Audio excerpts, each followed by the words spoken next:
Hello, everybody. It's Monday, the 5th of January. New year, old subject. We are focusing, it would seem, this week on education, on its role in America, both as a savior and a problem. Later this week, we have the former New York Times writer, James Traub, who has a new book out, The Cradle of Citizenship, How Schools Can Help Save Our Democracy. So it's a book about education, fixing American democracy. But today we are looking from the other end of the barrel. There's a really interesting new book out. It's out in 10 days. It's called Miracle Children by two New York Times reporters, Katie Benner and Erica Green. And it's about the problems of education. It's a book about a school called the T.M. Landry College Preparatory School, which is quite a story. And I'm thrilled that both Erica Green and Katie Benner are joining us.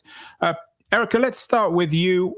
Before we get into the details of the book, why do you think education is both seen as the promise of saving America and at the same time a mirror of all its problems? That's a great question. Well, first of all, thank you so much for having us, and thank you for your interest in our book and sharing it with your listeners. And, I would say that, schoolhouses throughout history have been, you know, a, a kind of lab. They have been a mirror of society. When you go back to even before Brown v. Board, we were living in a country where only certain people got opportunities, only certain people were afforded an education, and that was very much mirrored in who ran the world, right? It was white, um, not upper class, but middle class to upper class white people in this country.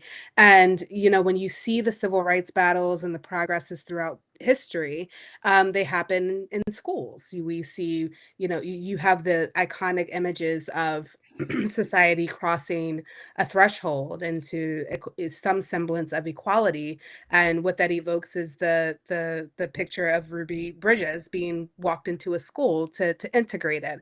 A lot of the cultural battles that have been fought, won, and lost have really come about and been reflected in education and in the education system, and who is granted opportunity, who has advantages, who doesn't. It's been the great divider and the great uniter. So that is why people feel so strongly about education. It's why schoolhouses have become, again, throughout history, even up until the present day, the battlegrounds for the nation's soul, and whether it progresses or regresses. If indeed a nation does or can have a soul. Katie, perhaps, is there anything you wanted to add to Erica's remarks about education as both the problem and the promise in America? Yeah, I mean, I think that she encapsulated it so well. Education is very simply, it is both the tool and the emblem for how the United States thinks about and actually creates the circle of us in America. Who gets to belong here is so much defined by who gets to go to school and what kind of education they get to have and its quality. So not only is it, as Erica so eloquently put it, a defining factor, a way of looking at who gets to be considered an American, it's also a tool that allows us to broaden or to narrow the definition in the circle of who is part of the country.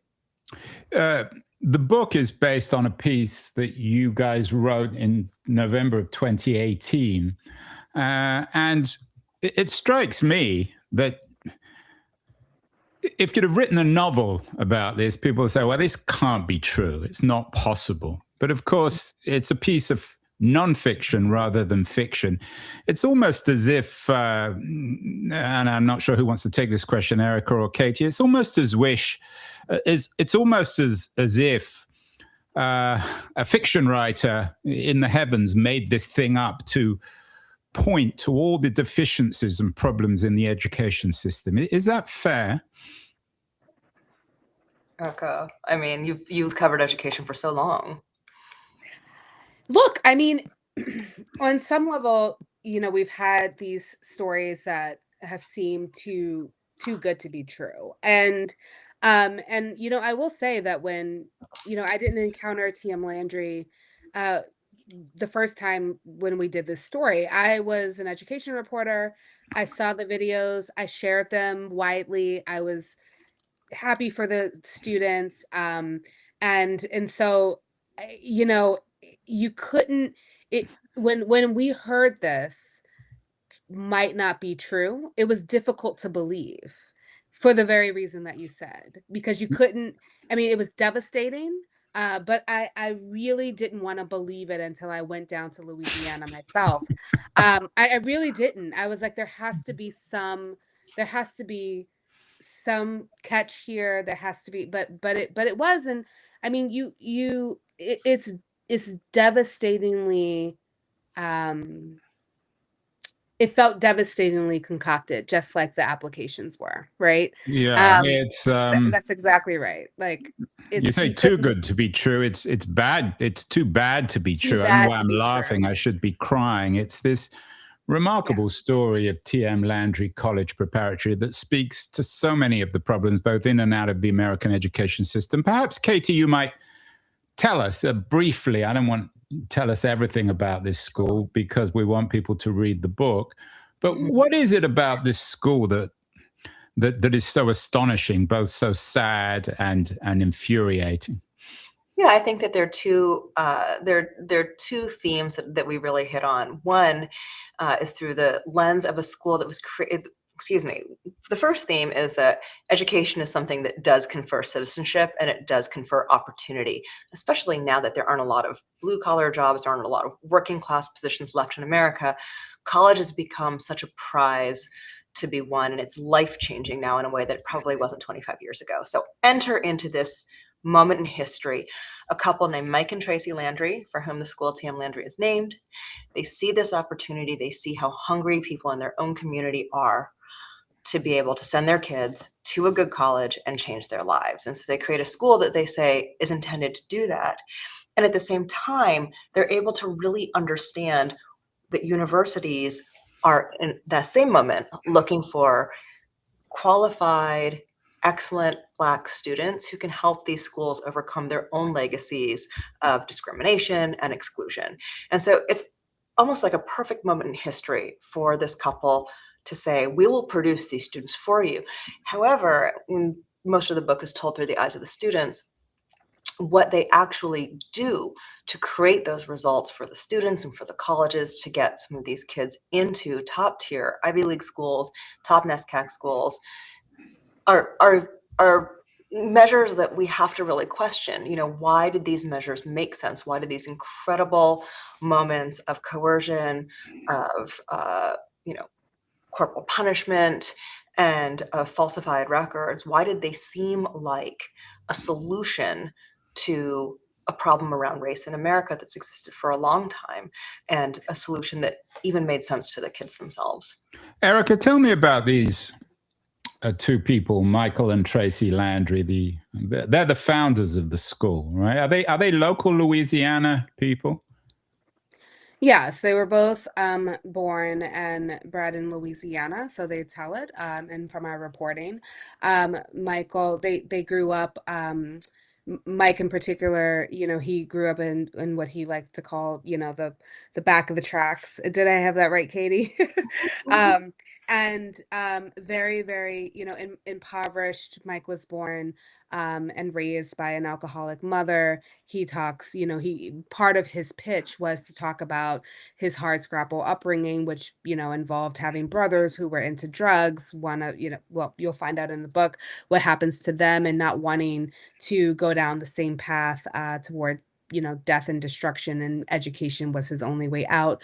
Tracy, has talked extensively about having an illiterate mother, working hard at education to, go to college, become a nurse.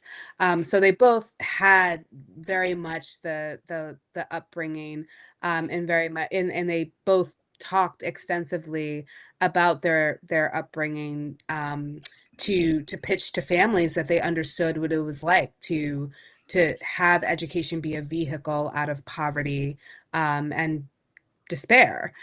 So they both had these very inspiring stories that they would ultimately encourage their students to either adapt or make up, to get to their vehicle to opportunity, right?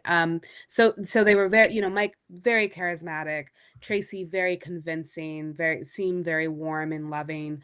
They had a persona that very much appealed, to the families of Louisiana, where the education system has struggled for forever, and particularly for Black students, has really failed them for a really long time. And I say that as an informed education reporter. These two were just kind of the avatars of the American dream for Black students in particular from Louisiana, but from the South. So that's who they were.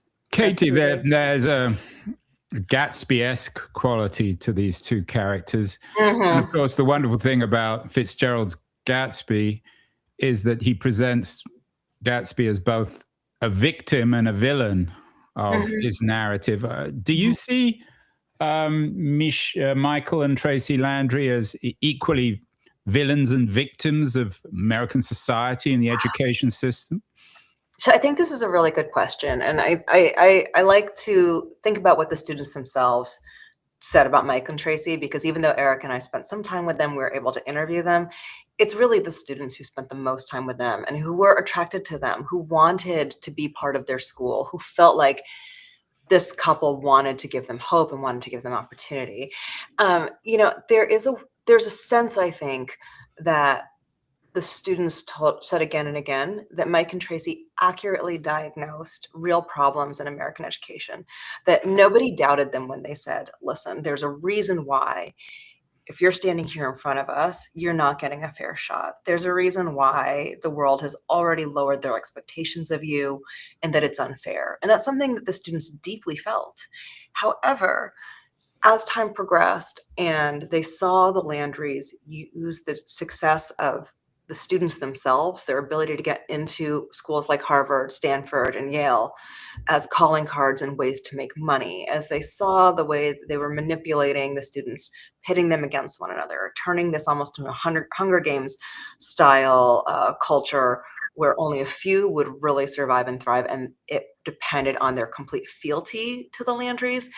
That's when the students also would say that not only did they diagnose problems correctly in the broader system, they also exploited those problems to take advantage of themselves and their families, their financial situations, and the colleges. Do you want to add something on this, Erica? I mean, do you agree with Katie that they're both the victim and the villain? No one forced these people to do this. I mean, what did they do wrong? Did they make stuff up? Is their worst crime, if that's the right word, bullying the kids, shaming the kids, or just lying so that the school became more and more of a kind of a symbol of the American dream?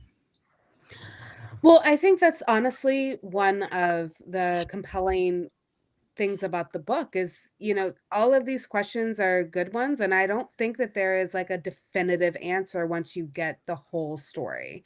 I've spoken to people who have read it, and, one person said, I came out of this book, the big surprise for them was that maybe Michael Landry wasn't the real villain here. And I thought I mean, I didn't even know what to think about that, because we had documented so much of the horrors that he caused these students, and the emotional scars, the physical abuse. I think that really this idea that Black children should have to endure abuse to be successful, that they had to be damaged to be seen as valuable. His perpetuating that was very detrimental, not just to the students, but to the progresses of Black children in this country since Brown v. Board, and even before.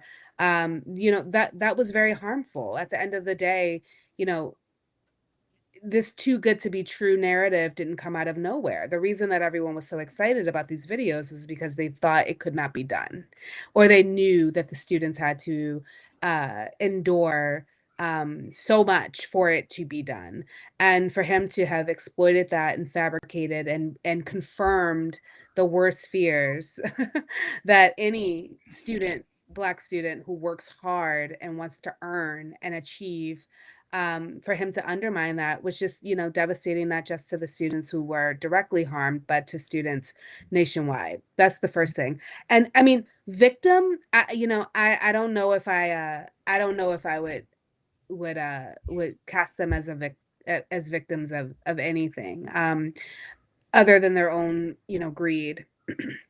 um because that's ultimately, as you'll see in the book, what consumed them. They transitioned from wanting students to be successful to wanting to enrich themselves and to be successful themselves by any means necessary, and they use these students. So the victims here were very much the students and the families. The villain, that's shared among many, including this country. Yeah, although it's hard to, I mean, you can blame a whole country. It's hard, though, to make it legally accountable. The subtitle of the book is Race, Education, and a True Story of False Promises. The school is in Louisiana, and as you've noted, it's as much a story of race and of African Americans. Why, Katie, is it a story of race? Presumably, I mean, you don't have to be Black you didn't have to be Black to go to the Landry School, did you? So why is race so central? Yeah, this is a great question, because you're right. You didn't have to be Black to go to the school, and there were many students who weren't. There were students who were South Asian, and white. But let's take a step back, and we probably should mention a couple of things that we haven't really touched on explicitly. The first is that one of the things that made this school so famous were viral videos of Black students getting into Harvard, Princeton, Yale, etc. Now, there were also videos of students who went to TM Landry who were white getting into Harvard, getting into great schools, Syracuse, getting into top 100 schools. Those videos didn't go viral at all. And so I think that one of the first questions we have to ask ourselves, which in the prologue to the book, a lawyer asks as well, is why is it so extraordinary when a Black person achieves something, but considered so normal when a white person achieves something? Because, the kids were featured on CBS This Morning, The Today Show, Ellen DeGeneres, The Talk Show. Nobody in those segments, in those news segments or those talk show segments, wanted to talk to a white student who got into Harvard. That wasn't the extraordinary thing. Even I'm jumping in here, Katie. Even if that white student was from West Virginia and was these white students were from a very poor part of Louisiana. So you're suggesting that the only reason they ever get on these big TV shows or they got viral videos on YouTube was the color of their skin? I mean, listen, we couldn't find. The students certainly felt that way, and I would say, I'm curious, maybe we should have asked Ellen DeGeneres and her producers why they cared more about the Black students who got into great schools. We could have asked CBS This Morning why they cared more about the Black students who got into great schools and not somebody who was white. We could have asked NBC. We could have asked a variety of people. We could have asked the people who were sharing the videos and making them go viral, because certainly the videos of the white kids weren't going viral. So I do think that this is a really good question. Why was it that a video of a Black student achieving what we think of as the highest heights, achieving the greatest rewards in the American system, why did that feel like such a moment of both extraordinary pride and excitement and just celebration of an achievement that feels impossible? Like, why does it feel impossible? And I think you're asking a very good question. So that, but you guys, I shouldn't really be, I'm not sure I should be asking the question. You're the two New York Times reporters. If you didn't ask the question, firstly, why not? And secondly, what do you think the answer is? I think that when we do say explicitly that the reason why this feels extraordinary is because the expectations for Black people are so low. So that's the first thing. And then the second thing that we haven't explicitly said is that one of the ways that the students were getting into these college is on their college essays and their applications. They were told to lie and say that they had suffered basically the very worst stereotypes of what could befall a person in America who's Black. They were encouraged to lie and say they had a drug-addicted parent, they had lived as without homes, without housing, that they had not had enough food to eat, that they had grown up surrounded by rats, roaches, bullets flying. And again, why is it that that is such a compelling narrative, and that Mike and Tracy were so certain that that story would work for a Black student applying to a predominantly white institution, but that they didn't encourage white students to talk about their white poverty, right? Their stereotypically white poverty. The white students, who we don't really address as much in this book in our reporting, they were asked to write things like, thanks to Mike and Tracy, I learned that I'm really, really racist and that I didn't understand Black America. So certainly they understood something about race in America. They understood that the expectations are lower for Black people and that they wanted to exploit that to give these students what they saw as a leg up. And whether or not admissions officials would admit that these stories are extremely compelling to them, these kids were getting into Ivy League schools, and they were not saying, I'm just a working class smart kid, which is also, I think, a very compelling story, but that's not the story Mike and Tracy believed and then successfully got these kids into college based on. Can I Erica. jump in here? Yeah, I mean, let's just be clear. It's not, that was the whole pitch, right? If you look at the media appearances that Mike and Tracy did over several years, which we did and studied extensively. If if you watch the dialogue with journalists over the years, the subtext, and also very explicitly, it was about getting Black kids into these schools. I mean, when Mike Landry was questioned, when a journalist would express any skepticism about his methods and his results, he immediately pivoted to, why is this possible for other kids but not my Black kids? Right? I mean, that was his defense. and journalists, to be honest, would like immediately kind of back down and accept it. The whole, and it wasn't just that the white kids didn't go viral. Like when he put predominantly, no, mostly, maybe almost entirely Black children on the internet to be celebrated. And when they were celebrated, when he posted the Facebook posts, when he talked about them in different appearances, there was always an emphasis on the fact that TM Landry was doing this for Black children. He and that, himself is Black. I mean, are you suggesting yes. a degree of racism? Did they just figure out that they could take advantage of the white liberals in the admissions department of these top universities? Or is it opportunity? I think that so much of what the Landrys were able to get away with was created by opportunity. Opportunities that were created over time by a country that has really struggled to figure out how it wants to and whether it wants to integrate Black Americans. So, for example, the school's pretty much unregulated in ways that a lot of other places in America would find shocking. But in Louisiana, in this struggle to figure out how to keep schools segregated in the first half of the 20th century, a lot of regulations were lifted for certain categories of school that weren't public schools. And so he basically ran an unregulated school in a state that allows unregulated schools to operate. Now that's an opportunity created by a system that wanted to keep segregated education. He didn't make that rule, but he certainly took advantage of it.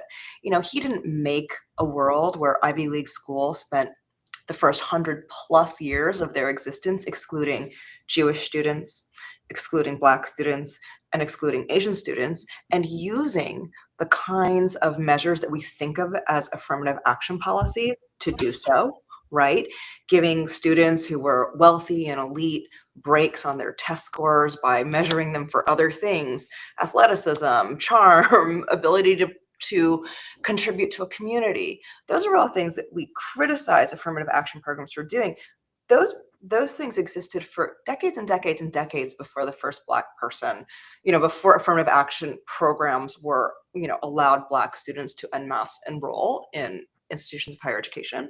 And they were used to preserve a racial hierarchy. They were used to preserve a white supremacist racial hierarchy. So again, once those tools are turned on their head and used to help more Black students or used to help more Jewish students get into college, is Mike being racist, or is he simply taking advantage of tools that are suddenly open to him in a way that he implicitly understands? He understands that there's a discomfort when it comes to talking about race amongst elite white people in liberal institutions. I think that it would be hard for us to say with a straight face that people who are white in elite spaces feel comfortable talking about racism and any kind of complicity that they might have in that system. And Mike sensed it and he seized on it. And so he loved talking about race with these people. He loved making himself an example of what it means to be Black in America and come up from nothing and use education to get ahead.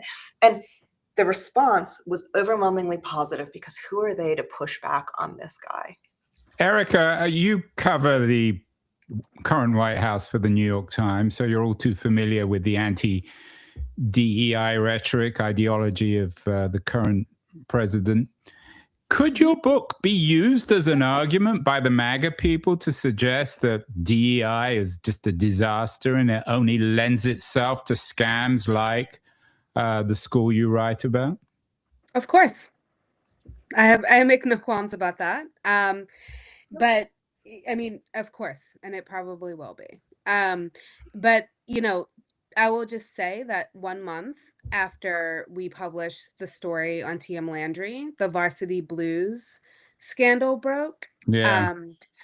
1 month.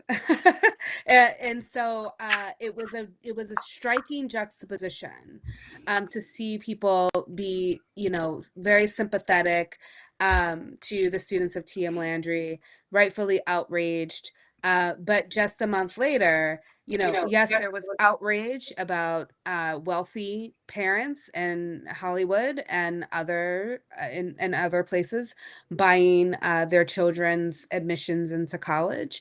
But there was never really a reckoning with the fact that that has happened for a century, right? Which I think, if you read our book, you will read a lot about that too. So, this idea that yes, DEI, the clamor for diversity and inclusion, can lead to a perversion of a system that is just as true as has been evidenced and demonstrated over over generations, that very much is the case for white and wealthy people as well.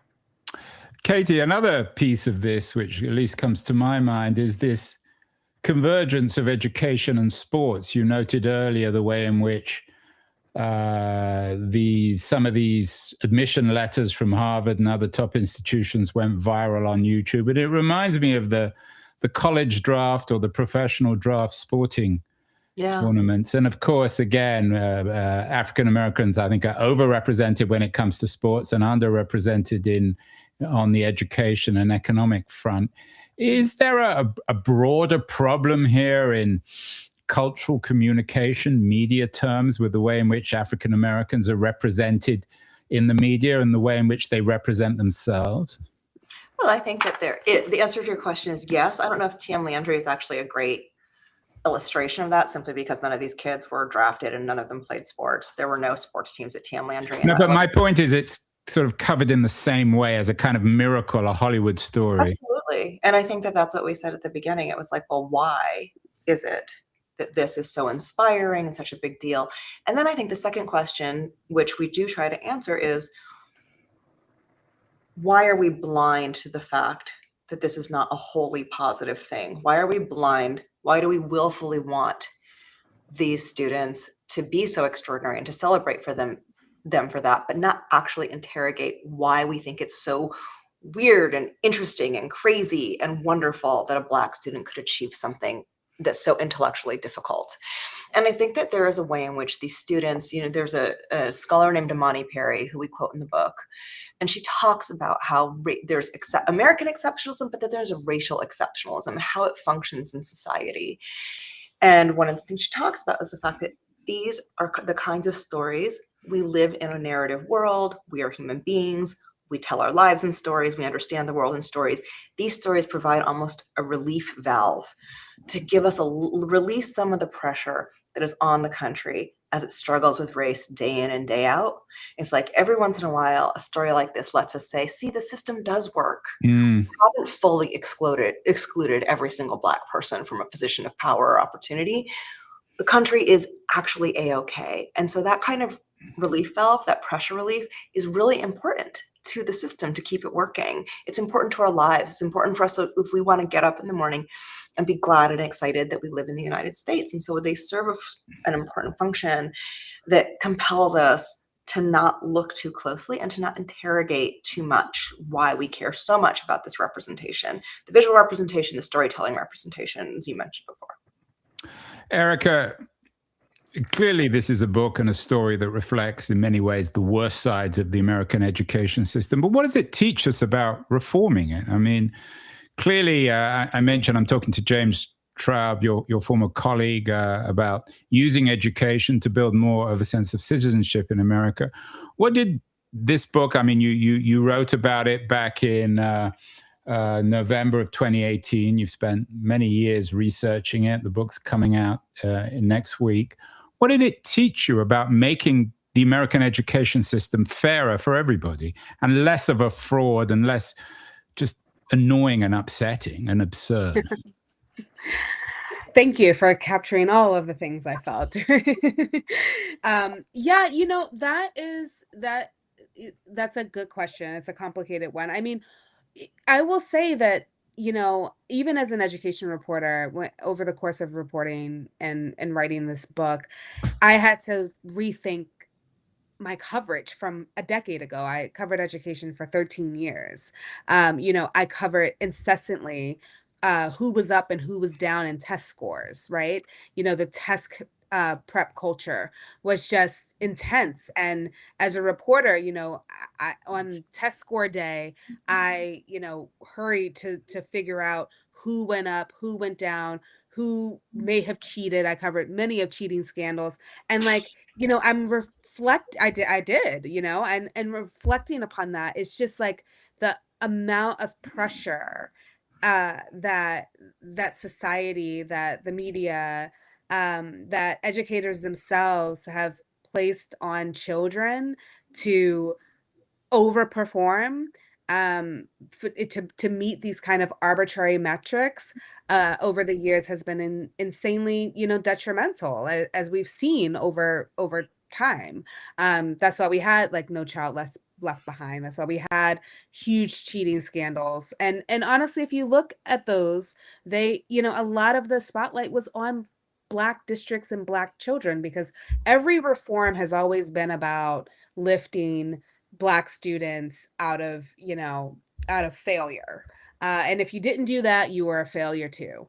And I just look back over time. I mean, as you saw in the book, um, we get into how we like lionize these figures throughout history who were just punishing, and they were violent, and they were determined to make Black children perform by any means necessary, and everyone thought that that was okay. Right, like we revered these figures. So you were either, a punishing figure, you were a savior. All of these things that we've tried haven't worked. And as a result, the when it comes to Black children in particular, it's about like just the next shiny object or the next pressure lever or, the next big reform or type of school or type of model. Like we treat them that like they're mice in a lab when like at the end of the day, they can just be taught. And yes, there are so many, and I'm not Pollyanna-ish about this. There are so many extenuating circumstances that yes, they have to deal with that their white and other counterparts don't. But like we also have to recognize that that has been baked in to a system. And I mean that's just reality, right? Like there are certain there are certain things and experiences that Black children in this country, due to their lineage, have had to endure. But like everything is always on them. Like they bear the shame, the failure, the brunt of all of these other failures. And like the only way that we can make that right is to cut corners or beat them into it. I just don't that I don't accept that. And I what I learned over the course of reporting this book, even having covered the education system and even having been a part of this in my own way, is that like that's just not the way. We're going to keep having TM Landry's. We're going to keep having circular conversations about affirmative action and DEI, and we're never going to get to the root of what of where all of this strife has come from, which is systemic inequality. Period. Uh, Katie, seems to me that the T.M. Landry story sort of combines the worst two aspects of some parts of the American education system. On the one hand, low standards, and on the other hand, this bullying quality. America always seems, you guys at the New York Times report on this all the time, never seems to do particularly well on the education league tables. It certainly doesn't compete well with Singapore or China or South Korea, who have incredibly competitive and often bullying systems of their own. If you were to compare the kind of culture that you exposed at T.M. Landry College Prep to the kind of culture, for example, that exists in South Korea, where the kids are also horribly bullied, although maybe not so much racially so, because it's a fairly monocultural society. How does the two compare, and what can we Americans both learn and unlearn from the Asian models? Yeah, well, I was going to say, like in Japan, there are students committing suicide. You see that in Korea, in China. So these systems are not perfect. While they might produce good test score results, there are also certainly big questions that you would want to ask about whether or not that's the kind of pressure you want to put on students. I think one of the interesting things about comparing TM Landry and what the Landrys were doing to schools in other countries, because certainly Mike Landry was very aware of what was going on in Singapore, I think is probably the best example, is that TM Landry it's in many ways universal. The challenges of getting all students to achieve at some sort of level that we would consider sets them up for success is very hard no matter where you go. I think it also shows how unique the US is, because one of the things TM Landry shows us is that there is a real that we operate on multiple levels in America. We operate on this like spoken, these are our ideals, these are what we want, this is how the world should work level. And that's so much what we do as journalists. We write stories saying, this is a company, this is a school, this is an organization that didn't live up to how we should play by the rules. And then we live on this unspoken world where we all know how the game is really played. It's like that French film, The Rules of the Game, right? It's like we say that the world should operate in an egalitarian and meritocratic fashion, but we're also really comfortable when it doesn't, right? When we see students who are getting into college using in the Operation Varsity Blues scandal, we're horrified, but did that really change the fact that wealthy people in America can kind of do what they want, get what they want, and not play by the rules? It was, like Imani Perry said, a little relief valve. we got to take some of the pressure off and say, okay, see, rich people do have to play by the rules, but they don't really. They had to in that instance. It was like 30 of them, and then we move on. With TM Landry, you see this sort of brutal system, and everybody can criticize it and say, wow, that's really, really wrong. But does that end the brutal system, or does it act as a relief valve? And so I think that, again, you're right. There are things that can be learned from systems overseas, certainly around standards, around standardized testing, which are really important in Asia. There's much less, the big kind of blanket criticisms, you don't get as much creative thought. There's no Silicon Valley happening in South Korea. There's no Silicon Valley happening in Japan. That comes from creativity, freedom, things that are not part of those education systems. So there's, to your point, you can say that there's a lot of success that comes from a more rote, a more intense, and a more almost militaristic education system like the one we see pieces of at TM Landry. But keep in mind, what we see at TM Landry is only a system that we accept for certain kinds of kids in America. Kids who are not white, kids who are not rich, kids who don't have opportunities, kids who live on Native American reservations. That's not really the system that we want for everyone. We can pretend that these are universal concepts, but they really, really, really are, divided. Our experiences really are divided around things like race and socioeconomic status. We're at the beginning of the year, so let's try and end on a positive, cheerful note. Because this is such a positive, cheerful topic. I know, but I'm sure that in all seriousness, that's kind of my question. I know you cover some of the students who dropped out of places like Wesleyan because of depression after all this stuff was exposed. But are there any positive narratives that we can take from your exposure? Were there kids that maybe profited from the corrupt nature of the system who actually benefited from all this? Absolutely. I mean, first of all, there are kids who went to places like NYU and Yale and graduated and are doing well. Second of all, there are students who came out of this and realized that they didn't actually want the life that Mike Landry had promised them. This, like, you get to go to a top college and then go work at Goldman Sachs. They actually made the decision. What they wanted to do is they wanted to live near their families in Louisiana and make a living, having a job that they enjoyed, owning their own small business. That not everybody in America wants to go to Harvard and then become a Supreme Court justice, and that's okay. And I think that that's something we've really lost sight of in the United States, that there was a world before globalization and before the 1990s, before the utter destruction of the manufacturing economy. There was a world where people could have what the country agreed upon as interesting, valid lives without having fancy degrees and white-collar jobs, and that is also okay. And so I think that it would be positive for America to understand that not everybody has to have a specific white-collar life in order to be considered full citizens who deserve dignity. And the students have found that for themselves. And so I just hope that the rest of the country catches up and treats them the same way, that they treat themselves, see themselves, and believe that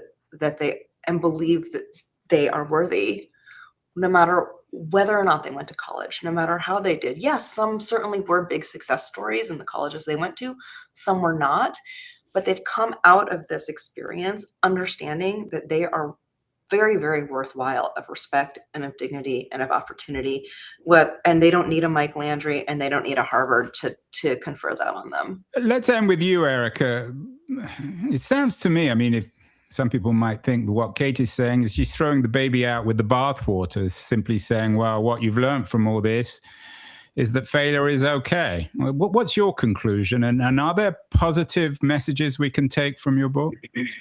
Well, I certainly, first of all, don't think that is what she said at all. I think, and so anyone who would draw that conclusion, I don't understand. But I would say that, at the very least, like, the Harvards and the Yales and the Ivy Leagues are not the end all and be all. What they have become over time for some people, and because of how society is structured and because of what we have imposed on students about what success looks like and what it doesn't, is they have become these, like, they've become these ivory towers that everyone, believed that if they did not get into them, then they would not, they would not reach the American dream. It's like become the pipeline to any success in this country. And we became so obsessed with them, because of what they've represented over, throughout history. And I think people don't know a lot of that history either. So I think, failure is not okay. But the pressure to fit a mold of, an antiquated system that was created for an elite few is not either. And so that's what I would say. And in terms of success stories, I will just say, the students, those who failed out, some who left, some who just were absolutely brilliant and doing wonderfully, but couldn't continue to afford the price tag of a college education. Um, they're happy. They have children, they have jobs, they have degrees. Some of them have 2 degrees. They have jobs, and, like, that is for them, that was the American dream, to be able to go to a school, do something that you love, get a degree, get a great job, take care of your family, and that's what we all want, right? Like, that nothing really distinguishes them at all, other than that they had to go through hell to achieve what is afforded, sometimes given to others. So, I think you'll come away from this book. There is a "Where Are They Now" section, and you go on their journeys with them. And I think, when you read through their eyes and through their words, and they have nothing to hide. They've already exposed themselves to the world. They have nothing to pretend. They are not miracle children anymore. They are young adults living their lives. They had a shared traumatic experience, which is not new, for Black children in this country. But they all wanted to just live. And so that is the common thread here. And the American dream looks differently for different people. So that's There what I you would have say. it. The book is out next week. It's going to be, I think, one of the big books of the year about one of the most important subjects. It could be called, actually, not Miracle Children. It's called Miracle Children. It's by, I don't want to suggest you change the title. It's probably a bit late now. By my guest, It's harder Erica now, Green, yes. and the publisher will kill me. Erica Green and Katie Benner, both at the New York Times. Congratulations, Erica and Katie, on the book and on a really interesting conversation. It's really nice to come across a book about such an important subject without any trite conclusions, which all we need to do is do this or that, and it all gets solved. I appreciate that. Thank you so much. Well, thank you Excellent for having us. questions. Yes, thank This you was for a such a great interview. wonderful, wonderful conversation.